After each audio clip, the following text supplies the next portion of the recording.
नमस्कार कलिंग पुत्र को स्वागत करुछि।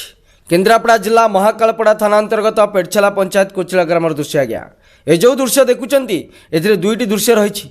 पूर्वर दृश्य जे जमी को केन्द्र करी अप्रीतिकर परिस्थिति सृष्टि होता। अभियोग मुताबक कोचिला ग्रामर 80 एकरु अधिक सरकारी संपत्ति को सही ग्रामर अनेक परिवार पीढ़ी पीढ़ी धरी चाष कर आसुच्चु।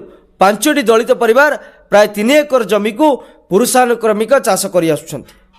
पूर्व घटना जहाँ रही अगस्ट मास यही दलित परिवार रुआपता बेले किसी ग्रामवासी विरोध करते एवं गाड़ी गुलज करने सह एक अप्रीतिकर परिस्थिति सृष्टि होता। घटनास्थल में महाकालपड़ा पुलिस पहुंची उभय पक्ष को थाना को डाकी घटनार आपस समाधान करथिले।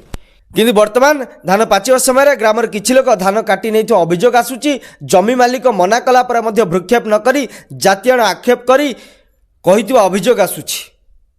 वर्तमान प्रश्न उठुची जड़े बीजेपी समर्थित प्रार्थी अतुल बाबू समर्थित प्रार्थी 2022 मसीह सत्यव्रत बेहेरा बाबू मु कहीं कथा कहूँ ये बीजेडी समर्थित प्रार्थी भाव में निर्वाचित होते बीजेडी एवं अतुल बाबू समर्थन में। किंतु वर्तमान जितेबाला महाकालपड़ा नूतन अध्यक्ष निर्वाचित हेले सेतेबेले सत्यव्रत बाबू बीजेपी को समर्थन देइचंती।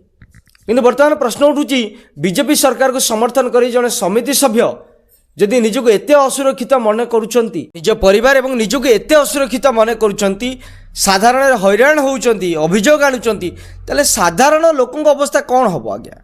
साधारण प्रश्न उठुची निजे चिंता करंतु जड़े सरकारी दल रे थाई सरकार को समर्थन करिकी जड़े सरकारी सदस्य आज असुरक्षित जड़े जनप्रतिनिधि असुरक्षित साधारण लोकंक अवस्था कौन हम आज्ञा प्रश्न उठुची।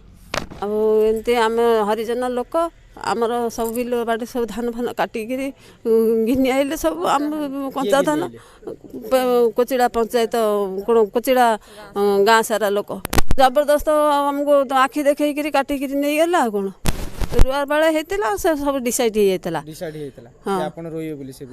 हाँ से कहले तुम तुम रही तुम तुम धान काटिकी नब।